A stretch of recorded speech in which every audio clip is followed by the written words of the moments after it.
하나님의 말씀을 우리가 깨닫는다면 얼마나 좋겠습니까? 그죠? 하나님의 말씀을 아는 것과 깨닫는 건 정말 달라요. 저도 말씀에 암송하고 있잖아요. 굉장히 제가 생각해 봐도 내가 놀라울 정도로 어디서 이렇게 말씀을 많이 암송하고 있을까 할 정도로 어떤 때는 막 술술술술 암송되어서 나올 때도 있어요. 설교 작업을 하면서도 암송되어졌던 말씀들이 막 떠올르기도 있고, 요즘은 컴퓨터가 워낙 좋아서 단어만 치면 그 단어들이 쫙 깔리잖아요. 그럼 거기서 이제 필요한 부분들을 찾기도 하고, 또 원어 사전들도 다 있어서 컴퓨터 없이는 요즘은 성경 준비를 하지 못할 정도로 이렇게 방대한 자료들이 다 이 안에 있는 거죠. 그러나 그렇게 많은 지식을 갖고 있다고 해서, 그죠? 내가 말씀을 암송하고 있다고 해서 그것을 깨달아서 그 말씀대로 내가 과연 살고 있는가? 그건 또 별개다라고 생각돼요. 그러니까 우리가 하나님의 말씀을 배우고 또 그 말씀대로 우리가 배우는 이유는 궁극적으로 그 말씀대로 우리가 살아가려고 하는 거거든요. 그러면 살지 못하는 말씀은 결국 알지 못하는 말씀이다라는 겁니다.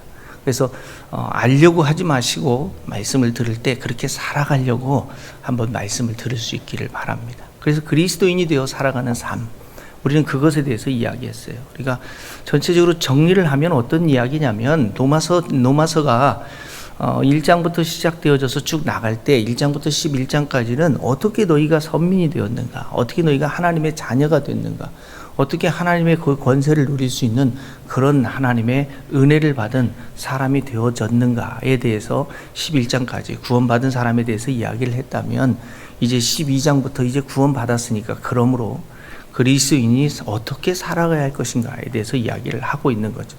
그러니까 그리스도인이 되어서 삶을 살아가는 거란 어떠한 삶을 살아가는 거냐면, 제가 나오면 제가 안 나와요. 첫 번째는 참된 영적 예배자가 되라라고 말씀했잖아요. 영적 예배자가 되는 겁니다. 그러니까 영적 예배자가 된다라는 말은 내 자신을 하나님 앞에 드린다라고 얘기했습니다. 내 자신의 헌신을 이야기합니다. 그러니까 내 자신을 하나님 앞에 드리지 않고서 우리가 신앙생활을 한다는 건 그것은 제대로 된 신앙생활을 할 수 없는 거죠. 그러니까 신앙생활은 오늘 우리가 주님 앞에 예배로 나왔다는 건 내 자신을 하나님 앞에 드리기 위해서 나온 거지, 우리가 뭔가를 자꾸 이렇게 얻으려고 이게 나온 것이 아니라는 거죠. 그래서 첫 번째는 뭐냐면 참된 영적 예배자가 되는 것에 대해서 우리가 2주 전에 배웠습니다. 두 번째는 이 세대를 본받지 않는다에 대해서 우리가 지난주에 또 하나님의 말씀을 통해서 배웠습니다. 이 세대를, 그리스도인들은 이 세대를 흉내내거나 이 세대를 모방하거나 이 세대를, 이 세상을 위해서 살아가는 사람들이 아니라고 그랬습니다.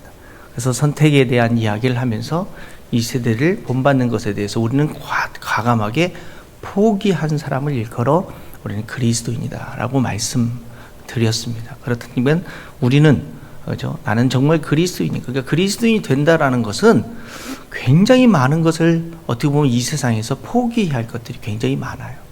근데 그 포기의 결정적인 것은 뭐냐면 내가 그리스도와 함께 십자가에 못 박여 죽는 것이다 라고 그랬습니다. 그리스도인이 됐다는 것은 결국 어떤 삶을 살아가냐면, 세 번째로 마음을 새롭게 하여 변화를 받는 삶을 살아가야 한다라고 그랬습니다. 마음을 새롭게 한다라는 건 뭐예요? 결국 예수 그리스도의 마음을 갖는 거라고 그랬습니다. 지난주 했던 이야기를 다시 이렇게 기억을 다 잊어버렸지만 그래도 이야기를 하면 다시 또 떠오르는 거예요. 그래서 마음은 왜 마음을 변화를 새롭게 해야 하냐면, 마음이 생각하는 곳이요, 마음이 하나님의 말씀을 깨닫는 곳이요, 마음이 하나님의 뜻을 분별하는 그런 기관이기 때문에 마음이 깨끗해지지 않으면 하나님의 말씀을 깨닫지도 못하고 하나님의 뜻을 분별하지도 못한다라고 그랬습니다. 새롭게 되지 못하면 우리의 생각이 늘 악한 생각만 하면서 살아갈 수밖에 없습니다. 그래서 새롭게 되기 위해서는 예수 그리스도의 마음을 가져야 하고, 그리고 종이 되어 자기 자신을 내려놓아야 한다라고 말씀했습니다. 그래서 복종하는 마음, 다시 말해서 하나님의 절대 주권을 인정하며 살아가는 것, 그런 삶이 곧 내려놓는 삶이다 그랬습니다. 자, 네 번째로 그리스도인이 되어서 살아가는 삶의 네 번째는 지혜롭게 생각하면서 살아가라라고 말씀합니다. 지혜롭게 생각하며 살아가라고 말씀합니다. 오늘 우리가 읽었던 본문의 로마서 12장 3절의 말씀을 다시 볼까요? 내게 주신 은혜로 말미암아 너희 각 사람에게 말하노니 마땅히 생각할 그 이상을 생각하지 말고 품지 말고 오직 하나님께서 각 사람에게 나누어 주신 믿음의 분량대로 지혜롭게 생각하라. 자, 지혜롭게 생각하면서 살아간다는 건 무엇을 이야기하냐면 마땅히 생각할 그 이상의 생각을 품지 않는 것을 이야기합니다. 그러니까 내가 생각해야 할 것, 그 이상을 생각하지 않는 겁니다. 마땅히 생각할 그 이상의 생각을 품지 않는 것, 또 오직 하나님께서 각 사람에게 나누어 주신 믿음의 분량대로만 생각하는 겁니다. 그러니까 하나님께서 인간을 지으셨을 때 목적이 있다는 거예요. 지으실 때 목적이 있어요. 그 목적대로 인간을 지으셨어요. 예를 들면 여러분 숟가락을 만들 때 숟가락의 목적이 뭐 때문에 숟가락을 만들었어요? 국물과 같은 그 습이죠. 국물과 같은 종류를 떠먹으라라고 이렇게 숟가락을 만들었잖아요. 그러니까 국물을 안 먹는 나라는 숟가락이 필요 없겠죠. 그러니까 뭐 이렇게 중국 가면은 죽도 젓가락으로 먹어야 하잖아요. 숟가락이 없어서 우리나라에 국물을 떠먹기 위한 스푼들이 존재하는 겁니다. 젓가락은 왜 존재하냐면 국물이 아닌 것을 먹기 위해서 젓가락이 필요한 거잖아요. 미국은 젓가락을 안 쓰고 대신 포크를 사용하겠죠. 국물이 아닌 다양한 것들을 먹기 위해서 우리 사용하는 거예요. 그런데 그러니까 젓가락이 마땅히 생각할 그 이상의 생각을 품지 않고 살아야 젓가락이 행복한데 젓가락이 생각해야 할 그 이상의 생각을 품어버렸어요. 뭘 품었냐면 나도 국물 떠먹고 싶어. 그래서 젓가락이 늘 국물을 떠먹으려고 아침마다 젓가락으로 자기도 국물을 떠먹겠다라고 그렇게 하면서 살면 그 젓가락의 인생이 어떻게 될 것 같아요? 네, 불행한 겁니다. 불행한 거예요. 여러분도 하나님께서 여러분을 창조하신 목적이 있어요. 그러니까 중요한 것은 뭐냐면 그 목적이 무엇인지를 알고 그 목적대로 살아가야 하는데 그 목적은 생각하지 않고 남이 하는 걸 흉내내면서 살려고 하는 거예요. 젓가락이 늘 숟가락 바라보면서 나도 국물을 언젠가는 떠먹으리라 하면서 열심히 훈련한다고 생각해보세요. 아무리 훈련해도 안 돼요. 왜 안 되냐면 만들어진 이유와 목적이 다르기 때문에 그래요. 혹시 우리 이렇게 살려고 하고 있지는 않습니까? 성경은 그 이상의 생각을 품지 말라라고 우리에게 말씀하고 있어요. 그 이상의 생각을 품지 말라. 그 말이 뭐예요? 그것이 뭐냐면 하나님께서 창조하신 창조 목적대로 살아가라라고 말씀하세요. 하나님께서 창조해 주신 창조의 목적대로 살아간다라는 것, 그것이 어떤 삶을 얘기하냐면 영어 성경을 보면 있어요. 뭐라면 Don't think you are better than you really are. You really are. 네가 진정한 존재, 네가 정말 창조되어졌던 그 존재보다도 더 너 자신을 생각하지 말라라는 거예요. 그래서 어떻게 하냐면 be honest, 정직하라는 거예요. 뭐에서 정직하냐면 너 자신의 평가에서 evaluation of yourself. 우리 스스로 자신에 대해서 평가해서 정직하라는 거예요. 그리고 그 이상을 자꾸 생각하지 말래요. 이것을 수학 선생님은 내 분수를 알라 이렇게 얘기한 거예요. 국어 선생님은 내 주제를 알라. 우리 자신에 대해서 우리가 알아가는 것이 굉장히 중요한 거죠. 그럼 분수를 알기 위해서 나의 정도를 알기 위해서 먼저 자신을 어떻게 해야? 자신을 알아야죠. 자신을 알아야 돼요. 내가 무엇이 부족한지, 내가 어느 부분에서 약점이 있는지, 그죠? 어느 부분에서 장점이 있는지 이 부분을 인정해야 돼요. 자기 자신을 인정하지 못하면 사랑하지 못하는 거예요. 날 왜 사랑하지 못하냐면 열등감 때문에 살아가지 못해요. 그래서 성경은 내 이웃을 누구처럼 사랑하라라고 이야기하냐면 내 자신과 같이 사랑하라. 이 말은 뭐냐면 내 자신을 사랑하지 못하는 사람은 이웃을 사랑하지 못해요. 그러니까 자기 자신에 대해서 이렇게 자기 자신이 뭐라고 표현해야 돼요? 자기 자신에 대한 이렇게 이 만족감이라고 할까요? 이렇게 자기 자신에 대한 만족감이 있는 사람이 남에게 베풀 수도 있고 남에게 잘해줄 수도 있지. 자기에게 항상 부족한 사람이 어떻게 그렇게 잘할 수 있겠어요? 제가 군대에 있었을 때 소령이 한 분 계셨는데 그 소령은 항상 장교들만 챙겨요. 밥 먹었냐? 제대로 뭐 훈련 나가면 팀 스프리트 훈련을 나가면 텐트 치고 거기서 주둔하고 있을 때 배식을 하거나 뭘 하면 항상 장교들과 간부들을 먼저 챙겨요. 그러면서 그분이 하셨던 이야기가 있어요. 뭐라고 얘기하냐면 아니 장교가 배고픈데 언제 사병을 돌아보겠니? 너희들이 배가 따뜻해야 저기를 돌아본대. 지극히 인간적인 생각이지만 제가 볼 때는 딱 맞아. 그렇지 않아요? 내가 배부르고 내가 여유가 있어야 남을 돌아볼 수 있지. 내가 지금 뭐 코가 석자고 먹기도 힘들어 죽겠는데 언제 무슨 남을 돌아볼 수 있는 여유가 있겠습니까? 이 말은 내 자신을 내가 사랑하지 않으면 다른 사람을 사랑한다는 건 쉽지 않다는 거예요. 그러니까 그 말이 무엇을 이야기하냐면 내 자신의 존재는 하나님의 특별한 창조적 목적을 가지고 지어졌기 때문에 부족한 것조차도 하나님의 목적이 있다는 거예요. 그러니까 부족한 것조차도 받아들일 수 있는 그 마음, 부족한 것조차도 사랑할 수 있는 이 마음을 가져야 진정 여러분이 스스로를 사랑할 수 있어야 남을 사랑할 수도 있게 된다는 거죠. 그래서 여러분 Who You Are, 그죠? 옛날 심바에서 요즘 다시 또 애니메이션 작업을 해가지고 다시 그 심바가 나왔는데 라이언킹이다 심바가 나왔는데 거기서 그러잖아요. Remember who you are. 네가 누군지를 기억하라라는 거죠. 거기서 저는 은혜를 받는 거죠. 아, 나는 하나님의 자녀였구나. 우리는 하나님의 사람이요, 하나님의 창조적 목적을 가지고 이 땅에 존재하고 있다라는 겁니다. 그러기 위해서는 하나님의 지으신 그 목적을 우리가 마땅히 생각해야 할 그 이상의 생각을 품지 않아야 합니다. 그러니까 마땅히 생각해야 할 그 이상의 생각을 품지 않기 위해서는 우리는 어떻게 하냐면 자신의 평가에서 정직해야 돼요. 내 자신에 대해서 나는 누구인가에 대한 내 자신에 대한 평가에서 정직할 수 있어야 합니다. 두 번째는 뭐냐면 그렇죠.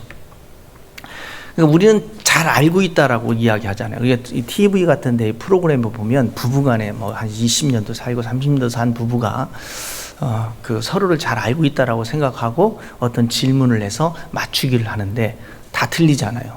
같이 30년을 살면 살수록 다 틀려요. 오래 살면 오래 살수록 더 틀려. 알아가는 게 아니라 어떻게 보면 오래 살아갈수록 서로 틀린 점만 찾아갔던 것 같아요. 내 남편, 내 아내에 대해서, 여러분은 여러분의 자녀에 대해서 얼마나 알고 있습니까? 그죠? 학교를 하다 보면 참 답답해. 부모님들이 정말 자녀를 몰라. 그러면서 선생님이 모른대. 이렇게 와서 얘기할 때. 그래서 속상한 이야기도 막 들었다고 얘기하더라고요. 그러니까 어떻게 보면 학교 선생님들이 자녀들과 더 많은 대화를 하고 더 많은 시간을 보내요. 왜냐하면 집에서 많은 시간을 보낸다라고 생각하지만 착각이에요. 왜냐하면 전 잠자는 시간 8시간 빼면 잠 안 자고 있는 시간만 따져보세요. 아침은 밥 먹고 일어나 빨리 학교 가 하면은 정신이 없어요. 학교 보내고 끝내. 그 아침에는 어떻게 됐는지 몰라. 그 다음에 이제 돌아왔는데 아빠 없어. 그죠? 그 다음에 엄마랑 뭐 하는데 한 서너 시간 보내면 그잖아요. 정신없이. 그러다 보니까 그 서너 시간 속에서 아이들하고 대화하는 시간은 한번 몇 분이나 대화하나 한번 생각해보세요. 앉아가지고 이런저런 이야기를 나눠. 이런저런 얘기하기보다는 그냥 막 화내고 공부하고 숙제하고 막 혼내고 막 그러고, 그죠? 대놓고 화내면서 대화를 했다고 하고 막 이렇게. 그렇게 하는 시간들이 더 많잖아요. 그리고 자녀를 알고 있다라고 착각하고 있는 거죠. 그런데 학교 선생님은 안 그래요. 8시간, 그죠? 어떻게 보면 우리 중학생들은 12시간. 완전히 인생의 절반을 선생님과 함께 하면서 부모보다는 오히려 더 선생님이 잘 알고 있겠죠. 왜냐하면 선생님들한테는 자기의 숨겨진 모습을 보이지 않잖아요. 부모한테는 숨겨진 모습을 보여주잖아요. 왜? 바르게 얘기하면 잔소리를 들으니까 거짓말을 해야 잔소리를 안 듣고 조용히 지나가니까 그냥 거짓말해서 끝내잖아요. 그죠? 그러니까 부모님들은 더 자녀를 모를 수밖에 없다라는 거예요. 우리의 장점, 우리의 단점에 대해서 우리는 얼마나 잘 알고 있습니까? 그죠? 기질 세미나를 통해서 알게 된 장점과 단점을 한번 우리 스스로가 잘 한번 살펴보시고 나의 장점뿐만 아니라 나의 단점까지도 인정할 수 있어야 한다는 거예요. 그것도 사랑할 수 있어야 한다는 겁니다. 두 번째는 하나님의 절대 주권을 인정하는 거죠. 하나님의 절대 주권을 인정한다는 말은 무엇을 얘기하냐면 모든 것은 하나님의 통치와 다스림 안에서 이루어진다는 거예요. 하나님의 질서에 우리가 복종하고 하나님의 말씀에 순종하는 자세와 태도를 가지려면 하나님의 절대 주권을 인정하셔야 돼요. 그러니까 우리의 삶 가운데서 일어나는 그 어떠한 일도 우연은 존재하지 않고 그 안에 반드시 하나님의 뜻이 있다라는 가치관으로 우리 자신을 바꿔야 돼요. 그러니까 왜 하나님의 뜻이 있다라고 우리가 인정을 안 하면은 그것을 억지로 내가 뭔가를 하려고 그래요. 그리고 그 환경을 그대로 받아들여지려고 하질 않아요. 그래서 그 환경을 받아들였을 때 막 힘들고, 그죠? 분노가 일어나고 화가 일어나는 건 그것이 하나님의 뜻이다라고 생각하지 않고 쟤 때문에 이렇게 됐다라고 생각하기 때문에 그래요. 그러니까 그리스도인의 삶의 자세와 태도는 어떤 환경도 하나님의 허락 없이는 일어나지 않았다라는 생각을 가질 때 그 환경조차도 우리는 받아들일 수 있다라는 거예요. 그래서 다른 생각을 하지 않는다는 거예요. 그냥 순응하는 자세와 태도를 갖게 되는 거죠. 세 번째로는 하나님께서 지으신 목적대로 우리가 살아가야 한다는 겁니다. 하나님이 지으신 그 목적대로 살아간다는 건 무엇을 이야기하냐면 하나님은 우리를 지으셨어요. 계시록 4장 11절의 말씀을 보면 우리 주 하나님이여 영광과 존귀와 권능을 받으시기에 합당하오니 주께서 만물을 지으신지라 만물이 주의 뜻대로 있었고 또 지으심을 받았다 그랬어요. 주님이 만물을 지으셨어요. 그리고 이사야서 43장 7절도 내 이름으로 불켜지는 모든 자 내 영광을 위하여 창조한 자를 오게 하라. 그를 내가 지었고 그를 내가 만들었다라고 그랬어요. 또 이사야서 43장 21절도 이 백성은 내가 나를 위하여 지었다라고 말씀하셨어요. 다 하나님께서 직접 지으셨다라고 말씀하셨어요. 에베소 2장 10절도 우리는 그가 만드신 바라라고 말씀하셨어요. 그러니까 우리는 어떤 존재냐면 하나님의 분명한 목적을 위하여 지음받은 존재라니까요. 그래서 우리는 진화론을 과감하게 거부해야 돼요. 진화론은 원숭이가 우연히 사람이 된 거예요. 여러분의 존재 목적이 없어요. 왜 사람이 됐느냐? 몰라요. 우연히 된 거예요. 그러나 성경은 여러분이 우연히 이 땅 가운데 존재한 것이 아니라 하나님의 특별한 목적을 가지고 있게 됐다라고 이야기하는 거예요. 그래서 하나님의 목적을 가지고 우리가 창조되어졌다면 우리는 반드시 하나님의 목적대로 살아갈 수 있어야죠. 그러면 우리가 무엇을 발견하기 위해서 우리는 애써야 하냐면 하나님이 그렇다면 나를 이 땅 가운데 어떤 목적으로 쓰시기 위하여 나를 창조하셨을까? 이것을 하나님께 물으셔야 할 거 아니에요. 그죠? 왜 내가 이 땅에 하나님께서 존재하게 하셨을까? 세 번역에 보면 에베소 2장 10절도 우리는 하나님의 작품입니다 라고 말씀해요. 작품이에요. 선한 일을 하게 하시려고 하나님께서 그리스도 예수 안에서 우리를 만드셨습니다.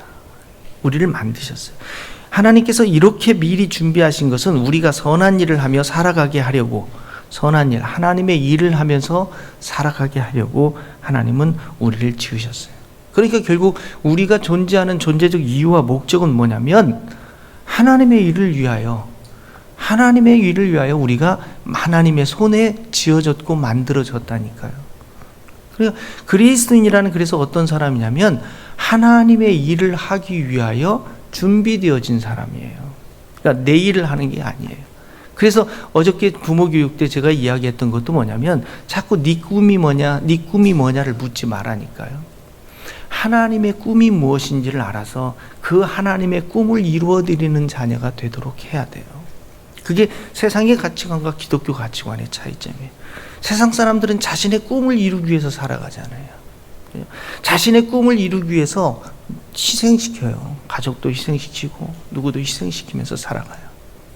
그러나 하나님의 사람은 자신을 희생시켜서 하나님의 꿈을 이루어드리는 사람들이 하나님의 사람이에요. 그러니까 우리가 무엇을 그래서 알아야 하냐면 하나님의 꿈이 무엇인지를 알아야 하잖아요. 그래서 하나님의 선하시고 기뻐하시고 온전하신 그 뜻, 그 꿈이 무엇인지를 분별할 수 있어야 돼요. 그래야 그 일을 위해서 우리가 살아갈 수 있기 때문에 그렇습니다. 그래서 우리가 생각해야 하는 것은 뭐냐면 각 사람에게 말하노니 마땅히 생각할 그 이상의 생각을 품지 마세요. 우리는 지음 받은 대로 살아갈 거예요. 지음 받은 대로. 그래서 내가 어떻게 지음 받았는지, 그죠? 하나님이 지었단 말이에요. 그리고 나서 뭐냐면 하나님께서 각 사람에게 나누어 주신 것이 있어요. 지었으면 이 지은 대로 하나님 뭔가를 우리에게 주신 것이 있어요. 주신 것. 그 주신 것을 가지고 우리는 살아갈 수 있어야 한다는 거예요. 그렇다면 왜 이 3절의 말씀을 하셨을까요? 3절의 말씀을 한 것은 바로 이 4절과 5절을 말씀하고 싶어서 3절의 말씀을 한 거예요. 자, 나눠주셨다. 각 사람에게 믿음의 분량대로 나눠줬다. 이 말이 뭐냐면 우리가 한 몸에 많은 지체를 가졌으나 모든 지체가 같은 기능을 가진 것이 아니니 이와 같이 우리 많은 사람이 그리스도 안에서 한 몸이 되어 서로 지체가 되었다. 이 말이 뭐냐면 우리는 모든 지체의 연합이다라고 이야기해요. 그래서 성경은 이제 우리를 뭐냐면 몸으로 이렇게 우리를 표현하고 있어요. 그러니까 우리는 다 똑같은 개체가 모여서 다 똑같은 기능을 가진 개체가 모여서 한 몸을 만든 게 아니라 서로 다 다른 개체들이 모여서 이 지체들이 모여서 한 몸을 연합하여 구성하고 있다라고 말하는 거예요. 똑같지 않다라는 거예요. 절대 똑같은 존재가 없다라고 성경은 말씀하는 거예요. 그러나 다르지만 다른 기능을 갖고 있지만 그들이 한 몸이 됐다는 거예요. 누구 안에서? 그리스도 예수 안에서. 이게 바로 그리스도인이라고 말씀하고 있는 거예요. 그래서 이 기능을 6절에서 8절까지 이렇게 말씀합니다. 우리에게 주신 그 은혜로 받은 은사가 각각 다르다라고 얘기죠. 그래서 하나님은 우리에게 은혜를 주셨어요. 그래서 그 은혜에 따라서 이제 각 사람에게 은사를 나누어 주는 거예요. 그러니까 어떻게 은혜에 따라서 은사를 나누어 주냐면 섬기는 은사가 다른 예언하면 믿음의 분수대로. 그러니까 하나님께서는 먼저 우리에게 은혜를 주시고 그리고 그 은혜에 맞는 은사를 베풀어 주셨다라고 말씀하는 거예요. 그러니까 하나님께서 우리에게 믿음의 은혜를 주셨다면 이 믿음의 은혜를 가진 자에게는 예언의 은사를 주셨어요. 하나님께서 우리에게 섬김의 은혜를 받은 사람들, 섬김의 선물을 받은 은혜를 받은 사람들은 섬기는 은사를 주셨어요. 하나님께서 가르치는 은혜를 받은 사람, 가르침의 은혜를 받은 사람들은 이 가르치는 은사를 주셨어요. 이 말이 무슨 말이냐면 이렇게 되면 좀 이해가 안 될 거라고 생각할지 모르지만 8절에 가면 이 말이 이해가 되는 부분이 나와요. 자, 위로하는 자면 위로하는 일로. 그러니까 위로하는 은혜를 받은 사람은 위로의 은사를 주셨다라는 거예요. 이 말이 구제하는 자는 성실함으로. 성실함의 은혜를 받은 자는 구제하는 은사를 주셨다는 거예요. 그러니까 구제하는 자들은 성실함 없이는 구제하기가 힘들다는 거죠. 그 다음에 또 무엇을 해서 다스리는 자는 부지런함으로. 그러니까 부지런함의 은혜를 받은 자에게 다스림의 은사를 줬어요. 게으른 삶의 은혜를 받은 자에게 다스림의 은사를 주면 못 다스리죠. 게을러서 어떻게 다스리고 다니겠어요. 그죠? 그러니까 이게 그 은사는 그 은혜에 따라서 주는 거예요.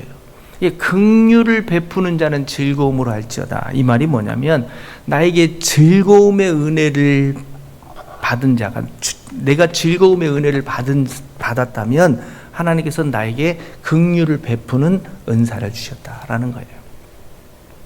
자, 긍휼이라는 것은 불쌍히 여기는 거고요. 괴로워하거나 도움을 찾는 사람을 품어주는 거, 돕는 거예요. 괴로워하거나 도움을 찾는 사람들을 도와주는 거예요.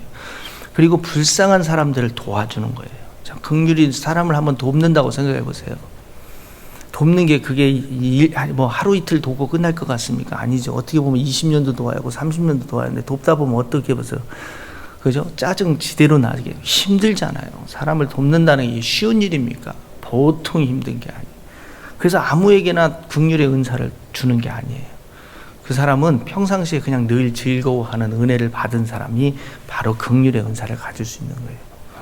한번 우리 그잖아요. 그죠? 즐거워하지 못하는 사람에게 이 긍휼의 은사를 줘보세요. 맨 짜증내면서 도울 거 아니에요. 짜증내면서 도움 내면 도움 받는 사람은 무서워서 도움 제대로 받겠어요. 그죠?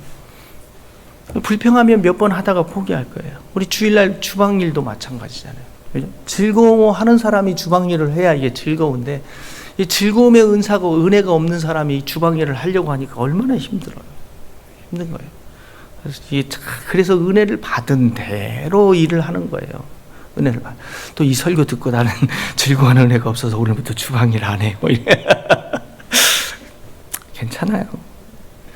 김밥 사 먹죠. 그래서 우리는 서로가 다르다는 거예요. 각각 받은 은혜에 따라서. 그래서 어떻게 하냐면 아무 일에든지 다툼이나 허용으로 하지 말고, 그래서 다 다르니까 겸손한 마음으로 각각 자기보다 남을 낮게 여긴다, 이 말은 중요하게 여기라는 거예요. 왜냐하면 지금 이제 다 다른 지체잖아요. 다 다르면 서로 어떤 일이 일어나냐면 내가 제일이다, 내가 최고다, 이런 사건이 발생할 수도 있다는 거예요. 그래서 제가 언젠가 손가락 가지고 이야기를 해드렸잖아요. 성경 공부할 때. 이게 마찬가지 5개의 손가락의 기능이 다른데, 이 다른 손가락의 기능이 각각 자기가 최고다라고 얘기했을 때, 그죠? 어떤 문제가 생기겠냐는 거예요. 많은 문제가 생기겠죠. 기능이 다르다라는 것은 역할이 다른 거예요. 높고 낮음이 아니다라는 거예요. 그죠? 해야 할 일이 다른 거예요. 그러나 상대방을 어떻게 하라? 존중해 주라는 거예요. 존중해 주라. 무시하라는 게 아니에요. 높고 낮음이 없으니까 다 똑같네, 이제 맘대로 해도 되겠네, 이게 아니고, 높고 낮음이 없으니까 더 존중해 줄 수 있어야 한다라고 이야기하는 거예요. 그래서 절대 역할이 달라요. 남의 역할을 흉내내면 제가 안 된다고 계속 손가락 갖고 얘기했잖아요. 따봉을 얘가 절대 흉내내면 안 돼요. 따봉은 얘가지, 따봉을 흉내내는 순간 저주와 욕이 된다고 얘기했잖아요. 그러니까 자기의 역할을 알고 자기의 일을 해야 돼. 마땅히 다른 생각을 품으면 안 된다니까요. 그러니까 여러분의 역할에 여러분의 일을 할 수 있어야지, 자꾸 너무 멋있어, 나도 저거 해보고 싶어, 자 따봉 이렇게 하면은 그 다음부터는 그 사람하고는 인간관계를 끊어. 그렇게 되잖아요. 하나님께서 우리를 지으신 이유와 목적이 분명히 있다라는 겁니다. 그래서 어떤 사람의 하나님께서는, 그래서 우리의 몸의 원리를 우리는 이해할 수 있어야 돼요. 몸의 원리를. 그래서 어떤 사람에게 한 성령님이 주시는 거예요. 한 성령님이 주는데, 보세요. 어떤 사람에게는 지혜의 말씀을 줬고, 어떤 사람은 지식의 말씀을 줬고, 어떤 사람은 믿음을 줬고, 어떤 사람은 병 고치는 은사를 줬고, 어떤 사람은 능력 행함도 줬고, 어떤 사람은 예언함을 줬고, 어떤 사람은 영들은 불멸함을 줬고, 어떤 사람은 각종 방언을 말함을 줬고, 어떤 사람은 방언을 통역함을 주셨어요. 자, 12장 11절에 이 모든 일은 같은 한 성령이 행하사 그의 뜻대로 각 사람에게 나누어 주셨어요. 하나님께서 자신의 뜻대로, 너는 이것이 필요할 것 같아, 너는 이걸 갖고, 그 다음에 너는 이걸 필요할 것 같아, 이거 갖고, 너는 이거 필요할 것 같아, 이거 갖고, 하나님이 이제 각 뜻대로 이렇게 나눠 줬는데, 한쪽에서는 계속 애가 보채듯이 뒤집어 누우면서 금식까지 해가면서 나 이거 은사 달라고, 나 이거 싫다고 이러고 있다 보면 참 하나님이 보시기에 참 답답하잖아요. 자기 은혜에 맞도록 이렇게 다 나누어 줬는데 자꾸 엉뚱한 거 달라고, 나도 이거 따봉 하고 싶다고 막 따봉을 주시옵소서 막 금식하고 막 철야하고 막 이러고 있는다고 한번 생각해 보세요. 결국 무엇을 얘기하냐면, 할 수 있는 자가 있고 할 수 없는 자가 있다라고 말하는 거예요. 그러니까 남과 비교하면서 열등감같이 살지 말고 네 자신이 누구인지를 깨닫고 네 자신이 되라 이거예요. Who you are. 네 자신이 돼서 really you are. 네가 진짜 누구인지 네 자신이 돼서 하나님의 창조 목적에 따라 그 은사로 자신이 갖고 있는 은사로 상대방을 섬기며 기뻐하고 만족해하며 살아가라는 거예요. 나에게 그 은사를 준 건 상대방을 섬기는 것이 목적이잖아요. 여러분 자랑하라고 준 것이 아니라 섬기라고 준 거예요. 섬기라고. 근데 그 은사를 받아가지고 안 섬기고 있다. 그러니까 오늘날 기독교의 문제점이 뭐예요? 섬기려 하지 않는다는 거예요. 은사는 갖고 있으면서 섬기려 하지 않는, 자꾸 다고다고 신앙으로 바뀌어버렸어요. 뭐 주일날도 예배당에 와가지고 뭔가 은혜 받는 말씀을 막 자꾸 다고다고 얘기해요. 제가 어저께 부모 기도회 때도 얘기했지만, 하나님의 말씀을 은혜 받을 수 있는 말씀이 아니에요. 말씀을 들었으면 살아야 하는데 부담스럽지, 그게 어떻게 은혜예요. 뭐 자꾸 섬겨라, 막 죽어라, 막 이렇게 얘기하는데 부담스럽지, 이게 어떻게 막 은혜가 되네, 오늘 죽어야지 뭐 그런 사람이 예수 그리스도와 함께 십자가에 못 박혀 죽으세요라고 얘기하는데 은혜가 됐습니다. 저는 그게 참 이상하다고, 왜 그게 은혜가 돼? 내가 죽으려면 얼마나 힘들겠어. 나 오늘 또 죽어줘야 하는데 죽지 못해가지고, 그러면 승질이 살아가지고 그냥 굉장히 부담스러운 거예요. 하나님의 말씀을 우리가 받았다는 것은. 그래서 디모데전서에서도 하나님께서는 그 디모데전서의 말씀에도 자족하는 마음이 있으면 경건은 큰 이익이다라고 우리에게 말씀했어요. 우리 스스로가 만족할 수 있는 마음을 가지고 있어야 하는 거죠. 하나님께서는 한 사람에게 모든 걸 다 주지 않았습니다. 그래서 성경은 이렇게 말씀해요. 다 사도겠느냐? 다 선지자겠느냐? 다 교사겠느냐? 다 능력을 행하는 자겠느냐? 다 병 고치는 은사를 가진 자겠느냐? 다 방언을 말하는 자겠느냐? 다 통역하는 자겠느냐? 이 말은 무슨 말이에요? 아니다는 거예요. 다 아니다는 거예요. 네. 그러니까 결국은 이 일을 하는 사람이 있고 저 일을 하는 사람이 있어서 그 기능대로 결국 한 교회 안에 합력하여 선을 이루게 된다는 거죠. 자족하는 마음이 있으면 경건은 큰 이익이 된다라고 말씀. 다시 기억하십시오. 몸은 하나인데 많은 지체가 있습니다. 그죠? 몸에 지체가 많은데 한 몸인 것 같이 그리스도도 그러하니라. 몸은 한 지체뿐만 아니라 여럿이니라. 우리는 여럿이에요. 여럿. 그리고 여러분은 그 모든 은사를 다 소유할 수 없고 그 중에 하나를 가지고 하나님과 하나님의 사람을 섬기는 거예요. 그래서 은사라는 건 높고 낮는 것이 아니고 좋고 나쁨이 아니고 기능이 다른 거고 역할이 다른 거예요. 뭐가 좋고 뭐가 나쁜 것이 아니에요. 뭐가 더 높고 목사니까 더 높고 전도사니까 더 낮고 이게 아니에요. 역할이 다르고 기능이 다르고 서로가 다른 거라는 겁니다. 그래서 그것을 고린도전서 그 12장 15절부터 우리에게 참 잘 비유로 말씀해 줬어요. 몸의 비유로 이렇게 잘 표현한 참 사도 바울은 제가 생각하면 생각할수록 참 대단한 분이셔요. 대단한 분이세요. 그죠? 발과 손을 가지고서 이야기하잖아요. 발이 이르되 나는 손이 아니니 몸에 붙지 아니하였다 할지라도 이로써 몸에 붙지 아니한 것이 아니에요. 그죠? 나는 손이 아니야. 나는 더 이상 뭐 이게 아니야. 이렇게 뭐 할 수가 있는 게 아니라는 거죠. 귀가 이르되 나는 눈이 아니니 몸에 붙어 있지 아니한다. 나는 눈이 아니니까. 나는 이게 손이 아니니까. 나는 쓸데가 없을 것 같아요. 아니 쓸데가 없는데 여기다 왜 붙여놨겠어요. 그죠? 만일 온몸이 눈이면 그게 인간입니까? 괴물이지. 여기도 눈, 여기도 눈, 여기도 눈, 여기도 눈, 막 이런다고 생각해 보세요. 그러면 어떻게 했어요? 성경이 아주 너무 17절에 있잖아요. 만일 온몸이 눈이면 듣는 곳은 어디고, 온몸이 듣는 곳이면 그럼 냄새 맡는 곳은 어디냐는 거죠. 역할이 달라요. 나는 들으면 얘는 들으면 얘는 냄새도 맡아주고 얘는 먹어주기도 하고 얘는 봐주기도 해야지. 전부 다 보고 있으면 당황스럽지 않겠어요? 그래서 하나님이 18절 하나님이 그 원하시는 대로 지체를 각각 몸에 두셨어요. 만일 한 지체뿐이면 몸이 어디냐? 이제 지체는 많으나 몸은 하나다라고 말하는 거예요. 역할이 다 달라요. 기능이 달라요. 여러분의 역할, 여러분의 기능은 어떠한 기능을 갖고 있고 어떤 역할을 갖고 있으며 무엇을 목적으로 여러분이 하나님으로부터 지음받았고 무엇을 어떻게 섬기고 있냐는 거죠. 그래서 눈이 손더러 내가 너를 쓸데없다 이렇게 얘기하면 큰일 난다는 거예요. 너 필요 없어 이렇게 할 수 없죠. 그리고 머리가 발더러 내가 너를 쓸데가 없다 이렇게 하지 못한다는 겁니다. 그뿐만 아니라 더 약하게 보이는 몸의 지체가 도리어 요긴하고 우리가 몸에 덜 귀히 여기는 그것을 더욱 귀한 것으로 입혀주며, 그죠? 우리 아름답지 못한 지체는 더욱 아름다운 것을 얻느니라. 그런즉 우리의 아름다운 지체는 그럴 필요가 없느니라. 오직 하나님이 몸을 고르게 하여 부족한 지체에게 귀중함을 더하사 몸 가운데서 분쟁이 없고 여러 지체가 서로 같이 돌보게 하셨느니라.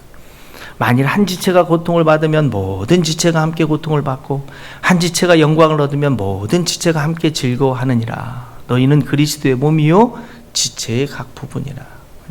이게 공동체라는 거예요. 이게 교회라는 거예요. 우리가 서로를 돕기 위해서 살아가고 있는 거예요. 그래서 그러기 위해서는 내가 누구인지를 알아야 돼요. 내가 어떤 은사를 가졌는지. 그러니까 장풍만 날리는 것이 은사가 아니고 섬기는 것도, 구제하는 것도, 돌보는 것도, 다스리는 것도, 위로하는 것도 다 은사라는 사실을 아셔야 한다는 거예요. 그래서 고린도전서 12장 28절에 보면 하나님이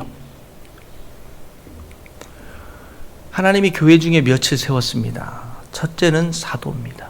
사도에 대해서만큼은 거부할 수 없는 거죠. 나중에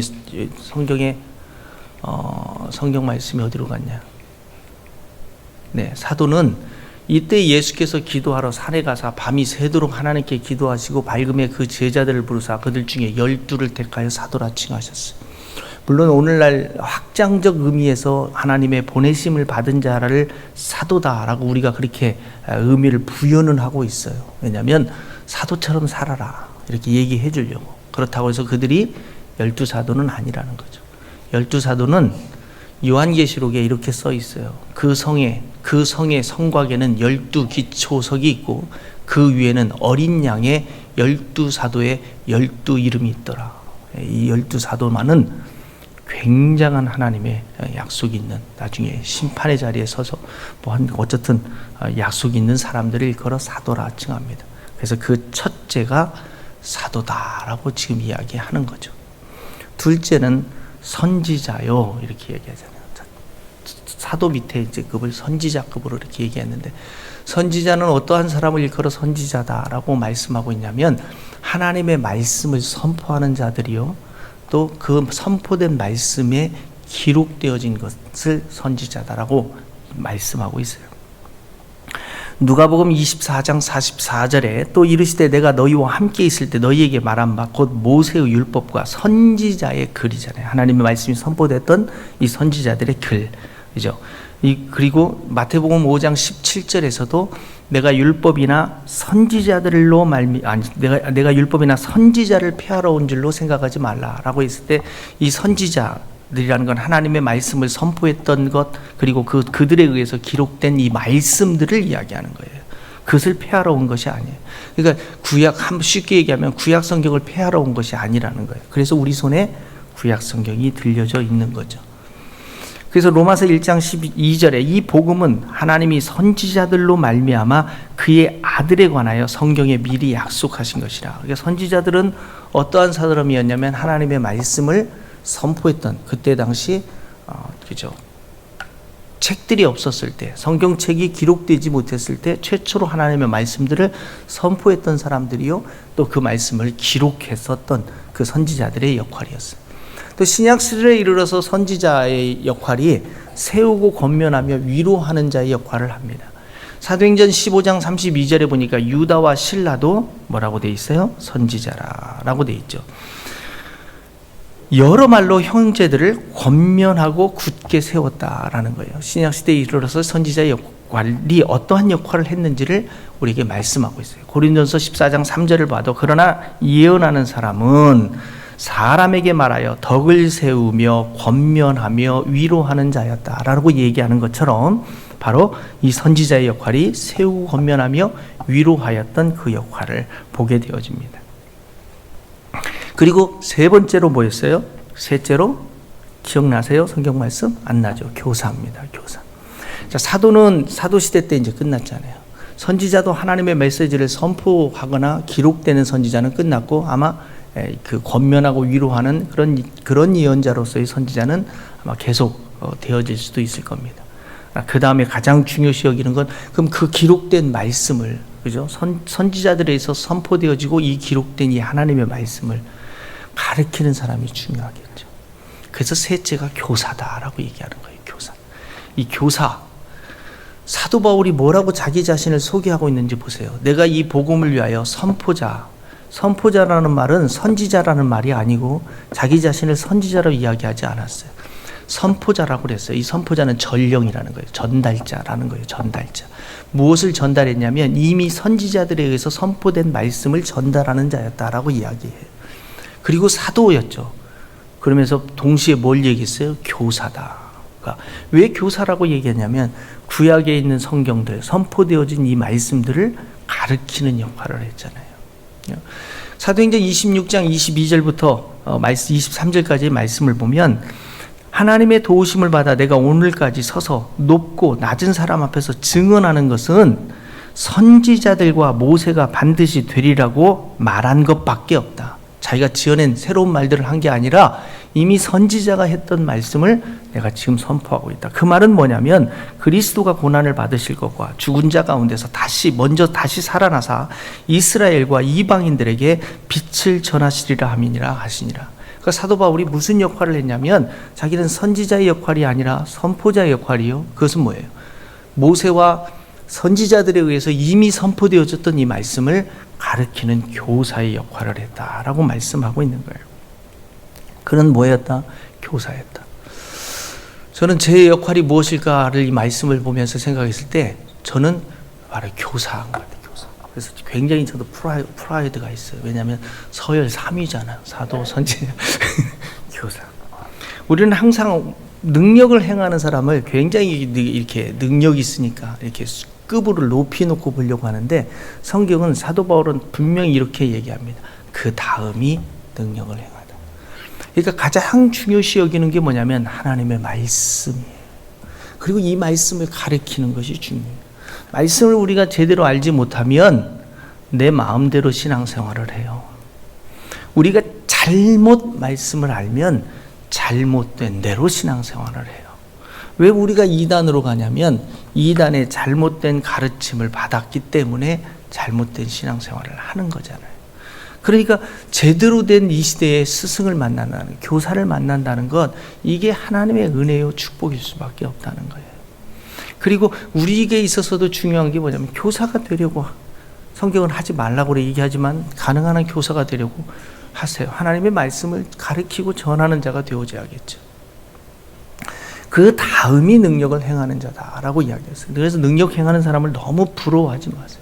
그 다음이 병 고치는 은사예요. 근데 이 병 고치는 은사와 무엇을 레벨을 같이 하고 있냐면 서로 돕고 다스리고 각종 방언을 말하는 것과 동일시하고 있어요. 왜 병 고치는 은사는 동일시하고 있냐면 여러분 하나님 앞에 기도하시죠. 상대방이 아파 있을 때 그 아픈 사람을 위해서 낫게 해달라고 기도하면 기도에 응답을 해줄까요? 안 해줄까요? 성경은 믿음의 기도는 병든 자를 낫게 한다 이렇게 말씀하세요. 꼭 은사가 아니더라도 기도를 통해서 응답받을 수 있는 것들이기 때문에 그래요. 네. 그러니까 물론 병든 자를 향한 은사의 기도는 상대방이 믿음이 없을 때, 이 사람이 하나님을 알지 못해요. 믿음이 없어요. 그럴 때는 은사자가 가야겠죠. 왜냐하면 믿음이 없으니까 선포되어져야 하니까. 그러나 우리 가운데 믿음이 있으면 믿음의 기도를 하시라는 거예요. 그러면 하나님께서 우리의 기도를 드시고 응답해 주지 않겠어요? 네. 그게 중요한 거죠. 무엇이 다음인지를 아시고 무엇이 중요한 것인지를 우리가 아는 것이 굉장히 중요하다라는 겁니다. 그래서 우리는 하나님으로부터 어떠한 존재가 됐냐면 그렇게 특별한 목적을 가지고 이 땅을 살아가는데 서로를 섬기며 서로를 도우며 살아가고 하나님의 일을 위하여 지음받은 하나님의 사람이라는 거예요. 그래서 성경은 이렇게 말씀하세요. 그리스도를 경외함으로 피차 복종하라. 피차 복종하다라는 의미를 지난주에 말씀드렸어요. 복종하다라는 건 인정하다라는 거예요. 하나님의 질서 체제 안에서 서로를 인정해 주라는 거예요. 서로를 낮게 여기고 존중해 주라라고 이야기합니다. 우리가 왜 상대방을 향해서 분노하거나 화를 낼까요? 그죠? 그것은 나보다 낮게 여기기 때문에 그렇습니다. 오늘 성경 공부가 계속 이어져요. 참 지난주도 이렇게 할 말이 많으나 지난주도 설교 때는 이만 줄이겠습니다 하고 성경 공부에서 1시간을 얘기했던 것처럼 오늘 또 할 말은 많으나 이제 이만 줄여야 돼요. 그럼 나머지는 성경 공부에서 이제 1시간 동안 또 계속해서 이야기를 하려고 합니다. 성경에서 오늘 우리에게 이야기하고자 하는 것은 지혜롭게 생각하라. 마땅히 생각할 그 이상을 생각하지 않는 자와 그 이상을 생각하는 자의 삶은 어떤 삶의 차이점이 나타나냐면 즐겁게 사느냐 불행하게 사느냐는 거예요. 항상 어떤 뭔가를 이루려고 살아가는 사람은 그 목표 때문에 즐거움이 있을 것 같지만 그 목표를 이루지 못한 것 때문에 늘 불평하면서 살아가는 거예요. 그러나 하나님께서 현재적 삶 가운데서 내가 누구이고 내가 무엇을 해야 하는지에 대해서 분명한 자기의 역할을 깨닫고 살아가는 사람은 결국 그것에 대해서 만족하며 감사하며 살아갈 수 있다는 거예요. 중요한 것은 뭐냐면 그러면 그 만족을 누리기 위해서 지금 현재 내가 무엇을 해야 할 것인가. 그것은 하나님께서 나를 어떻게 지으셨는가, 그리고 내가 가지고 있는 은사가 무엇인지를 발견할 수 있어야 돼요. 그러면 은사 발견을 어떻게 하냐? 물론 은사지 테스트를 통해서 발견을 할 수도 있지만 이것저것 자기가 해봤을 때 가장 기쁘고 즐거운 일, 그게 은사예요. 그게 은사예요. 그러니까 피아노로 내가 전공을 하고 싶다 하는 사람은, 어떤 사람을 저는 전공을 하라고 하냐면, 피아노 치는 것이 너무 재밌어서 하루에 9시간씩 그냥 치지 말라고 해도 치는 사람, 이 사람은 피아노 전공을 해야 돼요. 근데 한 1시간 치고는 힘들어, 근데 공부는 하기 싫어, 피아노로 대학 가고 싶어, 이러면 절대 하면 안 돼요. 힘들고, 얼마나 힘든데요, 피아노 한다는 게. 그거 똑같아. 내가 뭐 체육이로, 뭐 발레로, 아니면 뭐 무용으로 뭘 해서 뭐 대학을 가고 싶고 이걸 때 전공을 하고 싶다. 그럼 이게 기쁘고 좋아가지고 하루에 9시간씩 그 짓을 하고 있어야 돼. 그러면 그거 해도 돼요. 근데 그렇지 않고 부모가 억지로 해야 빨리 학원 데리고 가고 이렇게 해서 하면 그건 안 하는 게 나아요. 평생 힘들어요. 우리가 인생을 살아가는데도 마찬가지예요. 내가 뭐 어떤 일을 할 때 기쁘고 즐거울까요? 그렇게 얘기하면 애들은 노는 거예요, 이렇게. 그거 말고 너무 답답해. 너 어떻게 놀고만 살겠어요, 인생을. 내가 어떤 일을 할 때 가장 기쁘고 즐거울까요? 오늘 여러분이 한번 일주일간에 그 일을 하면서 한번 살아보시면 어떨까요? 그게 남을 섬기는 일이에요. 남을 섬기는. 내가 어떻게 하나님의 사람을 섬겼을 때 가장 기쁨이 왔을까? 내가 돈을 주니까 내가 막 굉장히 기쁨이 좋더라. 그러면 매일 하루에 한 명씩 정해놓고 돈을 주어보세요, 그 사람이. 내가 그 사람을 시장을 같이 봐줄 때, 함께 해줬을 때 내게 참 기쁨이 있었다라고 생각된다면, 그러면 그 사람을 바꿔가면서 일주일 동안 그 사람을 만나서 같이 시장을 다녀보시고 한번 섬겨봐 보세요. 내가 어떤 일을 할 때 가장 인생의 기쁨과 만족이 찾아왔을까? 하나님은 그렇게 하라고 우리를 지어주셨는데, 우리는 그렇게 살아가는 것이 아니라 내일 하잖아요. 내가 먹고 살기에만 바쁘잖아요. 내 직장일로만 바쁘잖아요. 우리는 섬기고 봉사하는 것에 대해서 너무 생각하지 않잖아요. 우리는 그러라고 지음을 받았는데, 우리는 그렇게 살라고 지음을 받았는데, 우리는 그렇게 살지 못하고 자기 자신만을 위해서 살아왔던 거예요. 그래서 인생이 힘들었던 거 아닐까요? 오늘 우리가 인생의 기쁨을 찾기를 원하세요? 창조 목적대로 사셔야 돼요. 하나님의 영광, 하나님의 기쁨은 무엇일까요? 내 이웃을 내 몸처럼 사랑하는 것, 그것이 곧 하나님을 사랑하는 것이다라고 우리에게 말씀하신다면, 우리가 한번 한 주일간 살아가면서, 아니 평생 어차피 살아갈 건데 살아가면서 한번 내게 만나는 그 사람들을 한번 섬겨보세요. 어떤 형태로든 한번 섬겨보세요. 그 사람을 위해서 전화를 걸어서 기도해줘도 좋고, 그 사람과 만나서 커피 한 잔 마시면서 위로해주고 권면해줘도 좋아요. 쓸데없는 말 하는 게 아니고, 그죠? 아파하고 힘들어하는 사람들 손을 꼭 잡고 안아주셔도 좋고. 내가 할 수 없다고요? 아니에요. 우리가 할 수 없는 건 아무것도 없어요. 우리는 다 할 수 있어요. 할 수 없는 건 아무것도 없다니까요. 다 할 수 있어요.